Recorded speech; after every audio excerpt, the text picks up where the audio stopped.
Hello students, class 6th students. Today I will explain you exercise 11.4 and 11.5. Okay students, so let's start. Firstly I explain you exercise 11.4. Question number first is answer the following. Students, जो आपका ये जो question number first है answer the following, इसके part है ABCDE। Okay, मैं आपको कुछ पार्ट्स एक्सप्लेन करती हूँ यहाँ से, बाकी क्वेश्चन आप रफ कॉपी में प्रैक्टिस करेंगे। ठीक है, स्टार्ट करते हैं क्वेश्चन नंबर फर्स्ट के ए पार्ट से। इसमें बोला है take Sarita's present age to be Y years. Students, जैसे कि आपको पता है ये चैप्टर अलजेब्रिक है, अलजेब्रा वाला है आपका, तो इसमें आपको एक कांस्टेंट डिजिट होती है, एक आपकी वेरिएबल होती है। तो जो ये आपकी एक्सरसाइज है 11.4 एंड 11.5 जो मैं आज आपको एक्सप्लेन करूँगी, इनमें आपको इनका ही यूज के से ही रिलेटेड क्वेश्चन है। ओके स्टूडेंट्स, तो ध्यान से समझिएगा। शुरू करते हैं। जैसे कि मैं आपको बताया भी, क्वेश्चन है take Sarita's present age to be Y years. सरिता की जो वर्तमान आयु है वो वाई ईयर्स है। ठीक है, अब आगे उसने हमें कुछ पॉइंट दिए हैं, क्वेश्चन दिए हैं, पार्ट दिए हैं, ए पार्ट के भी पार्ट दिए हैं उसने हमें 5 है। मैं आपको एक दो एक्सप्लेन कर देती हूँ यहाँ से, बाकी के पार्ट आप सेल्फ ट्राई करेंगे। ठीक है, तो पहला पार्ट मैं एक तो आपको एक्सप्लेन कर रही हूँ। यहाँ पे बोला है what will be her age 5 years from now. Students, will be it means होगी। जब क्वेश्चन में फ्यूचर के बारे में कोई चीज़ आती है, होगी या फिर आफ्टर, इस तरह की वर्डिंग आएगी, तो वहाँ पर उसके लिए प्लस का यूज़ होता है। हमेशा याद रखना, आफ्टर की बात कर रहे हैं या इन फ्यूचर की, विल बी लाइक इस तरह से, तो वहाँ पर प्लस की बात होगी। ठीक है, और अगर क्वेश्चन में आपके सामने बिफोर या फिर बैक, इस तरह की बातें, यानी कि पीछे जाने की बात की जा रही है, पास्ट में बात की जा रही है, तो उसके लिए माइनस का यूज़ होता है। ठीक है, मैं आपको ये 2-3 चीज़ें आपको एक बार बता देती हूँ, इससे आपको क्या होगा, थोड़ा आपको याद रहेगा कि हमें कब प्लस लेना है और कब आपको माइनस लेना है।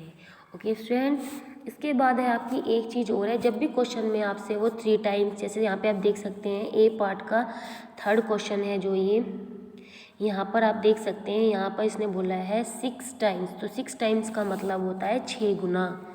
आप याद रखेंगे, अगर 6 टाइम या फिर 3 टाइम्स, कुछ भी टाइम्स के साथ में इस तरह से आ रहा है, तो इट मीन्स होता है 3 मल्टीप्लाई बी या फिर 6 मल्टीप्लाई बी। जो भी डिजिट आपको गिवन होगी उसके साथ उसकी मल्टीप्लाई कर देनी है। कोई भी आप उस वेरिएबल आप या तो क्वेश्चन में गिवन किया जाएगा आपको, या फिर आप अपनी मर्जी से कोई भी ले सकते हो A to Z में से, जो भी आपको लगे कि अगर क्वेश्चन में नहीं गिवन है तो आप उसको ले सकते हो। ओके स्टूडेंट्स, अब हम क्वेश्चन स्टार्ट करते हैं। ये चीज़ें, कुछ पॉइंट्स, छोटी छोटी चीज़ें थी, ये क्लियर होनी ज़रूरी थी। तो जैसे कि मैं आपको बता चुकी हूँ, तो मैं ये आपको मैंने यहाँ से इसकी लैंग्वेज एक्सप्लेन कर दी है, मैं आपको ये यहाँ से एक्सप्लेन करती हूँ। ठीक है, जो हमने पहले से ही मैं आपको PDF सेंड कर चुकी हूँ, तो आई होप कि आपके पास जो PDF होगी, आपने वो वर्क कंप्लीट कर लिया होगा, एक्सरसाइज 11.5 एंड 11.4। ठीक है, तो अभी आपको अगर वीडियो आपको थोड़ी बहुत ब्लर भी नज़र आ रही होगी, आपको क्लियर नहीं आ रही होगी, तो आप अपनी कॉपी सामने रख के बैठे, अपनी बुक सामने रख के कर बैठे, ताकि जो मैं बोल रही हूँ अपनी ईयरफोन अपने कानों में लगाए एंड अब उसको वीडियो को ध्यान से सुने। ओके स्टूडेंट्स, तो स्टार्ट करते हैं। जैसे कि मैंने आपको बताया, सरिता की जो प्रेजेंट एज है वो कितनी है स्टूडेंट्स, यहाँ पर वाई है। ठीक है, तो यहाँ पे लिख दिया है। अब उसने क्या बात की थी आगे की, 5 years के बाद, तो विल बी कितनी होगी, तो स्टूडेंट्स कितनी होगी उसकी 5 + y, क्योंकि मैंने आपको बताया था जब इन फ्यूचर की बात की जाएगी तो वहाँ पर आपको उसको ऐड करके चलना है। ओके स्टूडेंट्स, इसी तरह से आपका जो नेक्स्ट पार्ट है वो भी आपको ऐसे ही करना है। उसमें आपको क्वेश्चन में क्या बोला है एक बार देख लेते हैं। यहाँ पे आप देख सकते हैं सेकंड वाले पार्ट में उसने बोला है, सेकंड वाला जो पार्ट है उसमें उसने बोला है what was her age 3 years back. Back means पीछे, यानी कि पास्ट की बात कर रहा है, तो पास्ट में क्या आएगा, माइनस आ जाएगा, यानी कि y माइनस के 3। ठीक है, इस तरह से आपका अब आगे है, ये पार्ट्स आप सेल्फ ट्राई करेंगे, ऐसे ही करना है। अब हम बात करते हैं आपके इसके बी पार्ट की। एक बार मैं आपको बी पार्ट एक्सप्लेन कर देती हूँ यहाँ से, तो देख लीजिए एक बार। The length of rectangular hall is 4 metre less than 3 times breadth of the hall. तो 3 टाइम्स मीन्स क्या हो गया स्टूडेंट्स, आपका 3 ब्रेथ की बात, मतलब उसकी चौड़ाई की बात की जा रही है, तो यहाँ पे क्या हो जाएगा कि 3b हो जाएगा ये। ठीक है, तो इसने कहा है कि जो रेक्टेंगुलर जो शेप है हॉल की, उसकी जो 3 टाइम्स जो उसकी चौड़ाई है उससे क्या लेस देन है, लंबाई कितनी है, लेस देन 4 है। तो इसका आंसर यहाँ पे आप देख लीजिए कैसे करना है इसको। यहाँ पर इफ़ द ब्रीथ कितनी गिवन है, यहाँ पे स्टूडेंट्स आपको बी ये लिखी हुई है, ब्रीथ कितनी है आपकी बी है, तो बी जो है कितनी टाइम्स गुनी है, 3 टाइम्स गुनी है। तो 3 टाइम्स का मतलब हो गया आपकी, या डायरेक्ट हम यहाँ लिख भी सकते हैं 3b। ठीक है, अब लेंथ कितनी आपकी माइनस है, वहाँ से उसकी माइनस के 4, लेस कितनी है वो उसकी माइनस के 4, तो 3b माइनस 4, तो यहाँ पे हम लिख देंगे 3b माइनस 4। ठीक है, क्योंकि b इंटू 3 इट मीन्स यही होता है 3b। ओके स्टूडेंट्स, इसी तरह से आपको स्टूडेंट्स इसके आगे के जो पार्ट हैं स्टूडेंट्स, जैसे कि आप देख सकते हैं यहाँ पर इसके आगे के पार्ट जो बचे हैं C, D, E, ये आप करेंगे, बट मैं आपको एक पार्ट और एक्सप्लेन कर देती हूँ, उसका E पार्ट। तो यहाँ से आप इसको ध्यान से देखेंगे एक बार, ई पार्ट को मैं इसको एक्सप्लेन कर रही हूँ। जैसे कि आप देख सकते हैं ई पार्ट का जो मीन्स है वो है, ए बस travel eight v kilometre per हार। एक बस जो है ट्रेवल कर रही है किलोमीटर पर हार पर। It is going from Daspur to Bispur. जो वो क्या कर रही है, ट्रेवल जो कर रही है वो जा रही है, कहाँ से कहाँ जा रही है, वो जा रही है आपकी दासपुर से Bispur. After the bus has travel 5 kilometre, जो बस है 5 घंटे बाद जो है वो 20 किलोमीटर का रास्ता रह जाता है बीसपुर का। ठीक है, Bispur is still 20 kilometre away, तो 20 किलोमीटर का जो रास्ता है। फिर what is the distance from Daspur to Bispur. अब उसने डिस्टेंस कितनी कवर की, एक्सप्रेट इज़ यूजिंग वी, आपको यूजिंग करनी है वी। तो आपको जैसे शुरू में उसने बोला भी है किलोमीटर है, तो इसको हम क्या करते हैं, जैसे हमने पहले से सोल्व किया है, आपको मैं वहीं से एक्सप्लेन कर देती हूँ। तो जैसे कि आप देख सकते हैं यहाँ पर ये आपका क्वेश्चन है पूरा, यहाँ से मैं आपको एक्सप्लेन कर रही हूँ, देखिएगा ध्यान से, जहाँ मैंने अंडरलाइन की है इससे नीचे यहाँ पे। तो क्वेश्चन में लिखा है, सबसे पहले उसने ट्रैवल की बात की है, यानी कि स्पीड की। तो स्पीड कितनी है उसकी, क्वेश्चन की जो स्पीड होती है वो होती है किलोमीटर पर हार में। ठीक है, तो स्पीड हो गई आपकी v किलोमीटर पर हार। फिर है बस ट्रेवल टाइम, टाइम कितना लिया उसने 5 घंटे का, यानी कि 5 आवर्स का। ठीक है, डिस्टेंस कितनी थी 20 किलोमीटर। ठीक है, फिर डिस्टेंस क्या होता है, फॉर्मूला क्या होता है, डिस्टेंस इजिकल्स टू होता है speed into time, speed multiply time. ठीक है, तो स्पीड भी है हमारे पास, टाइम भी है, वैल्यू रख देते हैं, तो v मल्टीप्लाई 5 इजिकल्स टू कितना हो गया आपका 5v। अब क्वेश्चन में आगे है दिसपुर नहीं है, वो दासपुर है। तो मैं ध्यान से देखिए, दासपुर एंड बीसपुर टोटल डिस्टेंस कितनी हो गई, अभी भी 20 किलोमीटर का था जो आगे रास्ता, तो 5v + 20। ठीक है, तो इस तरह से आपका जो क्वेश्चन है कंप्लीट होता है। क्वेश्चन नंबर 2 जो है एक बार उसको देख लेते हैं हम। क्वेश्चन नंबर 2 है जो स्टूडेंट्स आपका इसमें क्वेश्चन में बोला है, चेंज द फॉलोइंग, देखो मैं टिक कर रही हूँ, दोबारा से पढ़ते हैं। Change the following statements using expression into statements in ordinary language. आपको क्या करना, क्वेश्चन का आंसर गिवन है एंड आपको क्या करना, उसकी स्टेटमेंट्स तैयार करनी है। ठीक है, तो जैसे कि आप देख सकते हैं क्वेश्चन नंबर 2 का ए पार्ट जो है यहाँ पर लिखा है, a notebook cost a book cost ₹3p। ठीक है, ये आंसर है, इसने गिवन टाइम डायरेक्ट दिया है। तो अब हम इसको कैसे लिखेंगे, इसको अब यहाँ से देख लीजिए। क्वेश्चन नंबर जो 2 है आपका, तो यहाँ पर लिखा है, इसको कैसे लिखेंगे हम, स्टेटमेंट्स की इसकी लिखेंगे। यहाँ पे आप देख सकते हैं लिखी है, ए book cost 3 times the cost of A notebook. क्योंकि क्वेश्चन में जो है लैंग्वेज जो है आपको देख सकते हैं, यहाँ पे भी लिखा है क्वेश्चन, ए बुक कॉस्ट है जो p है, यानी कि एक बुक की जो कॉस्ट है वो p है। ठीक है, तो 3 बुक की कितनी हो जाएगी, 3p हो जाएगी। तो इसलिए वो क्या हुई, बुक जो ए बुक की कॉस्ट क्या हुई, 3 टाइम्स किसकी हुई, नोटबुक की गुनी हुई। ठीक है, इसी तरह से आप स्टूडेंट्स के बाकी के बाद ट्राई करेंगे। क्वेश्चन नंबर 3 जो है 2 के बाद उसको आपको नहीं करना है, ठीक है, वो आपको कट कर देना है। अब है क्वेश्चन नंबर जो आपकी एक्सरसाइज है 11.5 उस पर चलते हैं। एक्सरसाइज 11.5 का जो क्वेश्चन है ये थोड़े इजी है, थोड़ा सा बस 1-2 बार आपको देखने की ज़रूरत है एंड प्रैक्टिस की ज़्यादा ज़रूरत है, ठीक है। तो स्टार्ट करते हैं क्वेश्चन नंबर फर्स्ट से। State which of the following are equations with a variable give reason for your answer, identify the variable from the equation with a variable। तो वेरिएबल किसके साथ में आपकी इक्वेशन आपको ये बताना है एंड उसको सॉल्व करना है। तो जैसे कि आप देख सकते हैं आपके 1-2 पार्ट में आपको एक्सप्लेन करके दिखा देती हूँ। जैसे आपकी इक्वेशन क्या है यहाँ पर 17 = x + के 7 है। और भी क्वेश्चन है आगे के t ब्रैकेट के अंदर है, स्मॉल ब्रैकेट के अंदर t - के 7 किससे ग्रेटर देन है वो 5 से, ठीक है। इसी तरह से और भी इक्वेशन है। तो डायरेक्ट क्वेश्चन पर चलते हैं, वहाँ से मैं आपको एक्सप्लेन कर देती हूँ।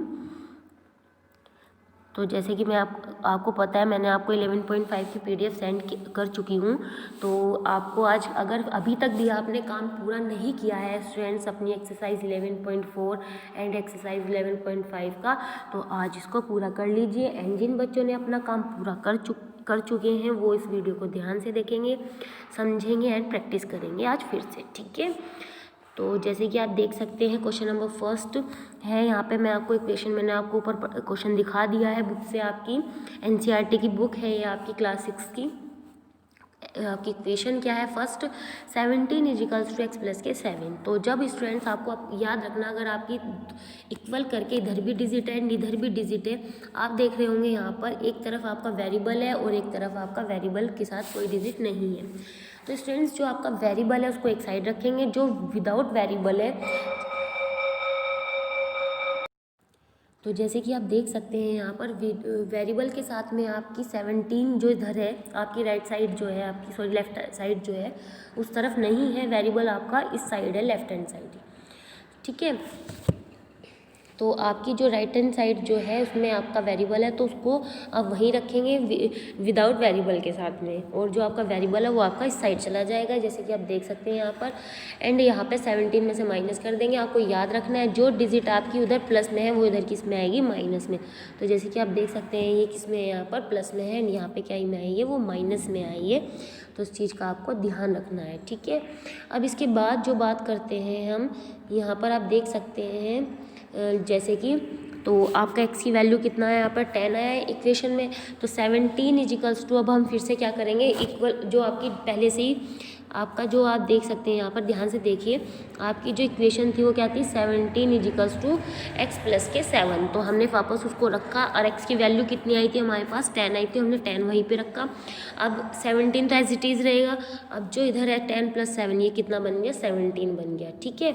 इक्वल है यानी कि आपने जो फाइंड की x की वैल्यू फाइंड करने के बाद आपको वापस इक्वेशन में रख के चेक करनी है कि आपकी इक्वेशन राइट है या रॉन्ग है, ठीक है।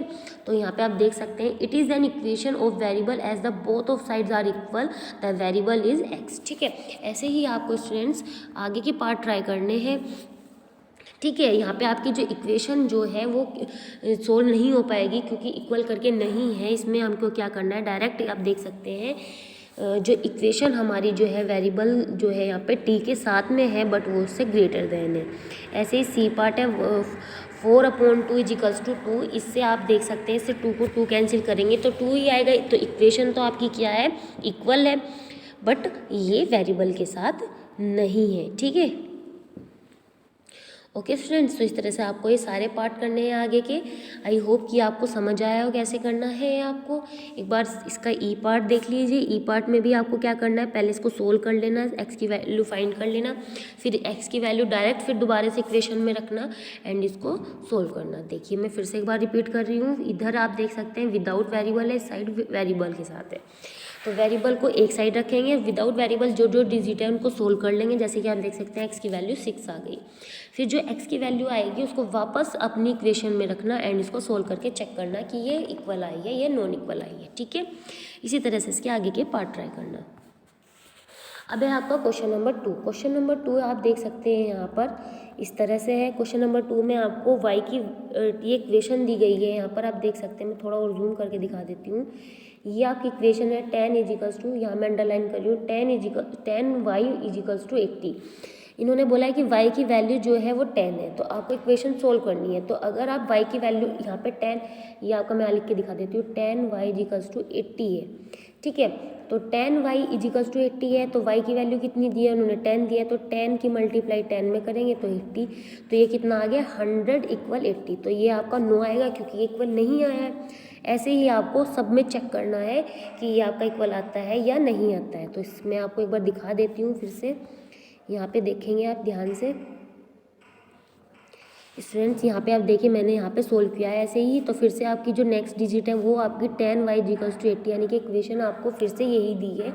y की वैल्यू इस बार 10 नहीं 8 है, तो इस बार आप फिर से 8 को रखेंगे इसकी इक्वेशन के अंदर। तो 10y इक्वल्स टू 80, तो 10y की वैल्यू कितनी है इस बार 8 है, तो 10 इज द 80, तो 80 इक्वल्स टू 80 यानी कि इक्वल आई है, तो इसलिए इसका आंसर क्या हुआ, यस हुआ आपका।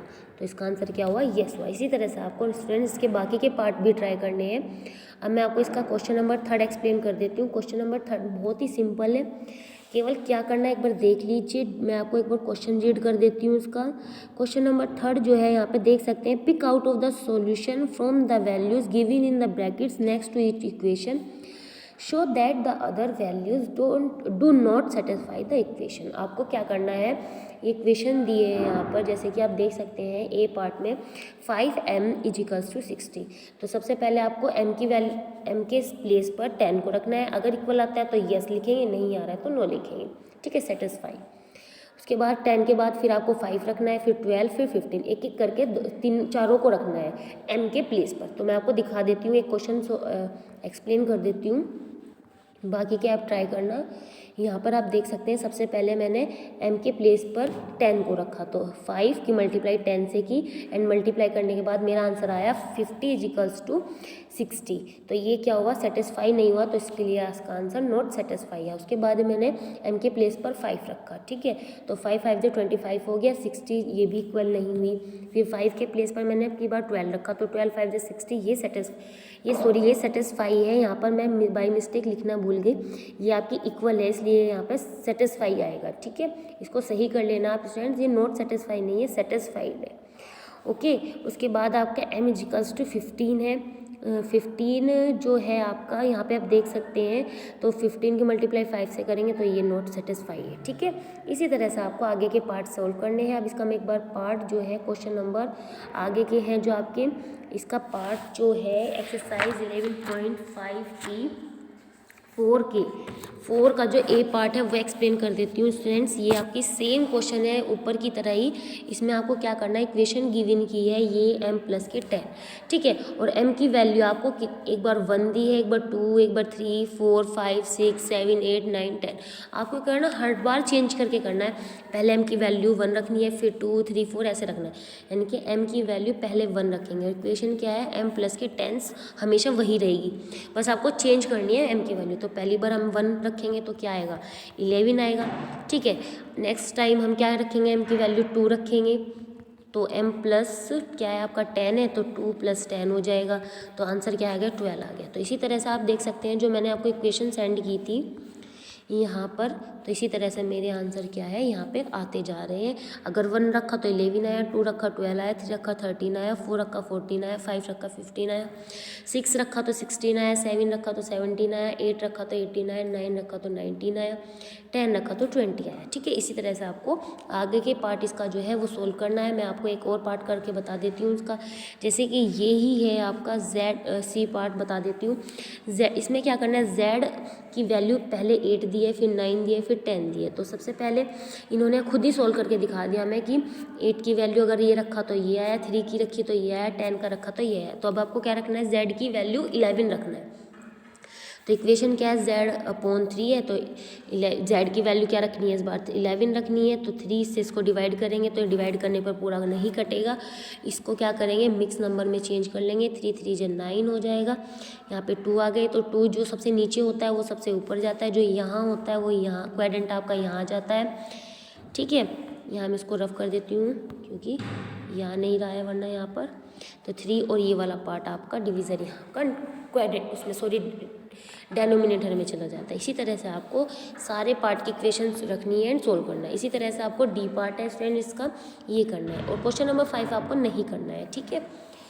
तो इस तरह से आपकी एक्सरसाइज जो है 11.4 एंड 5 वो आज कंप्लीट होती है। आपको क्या करना है स्टूडेंट्स, वर्क कंप्लीट करना है एंड इसको आज अच्छे से वीडियो को समझना है ताकि आप इसकी प्रैक्टिस कर सकें आज, ठीक है।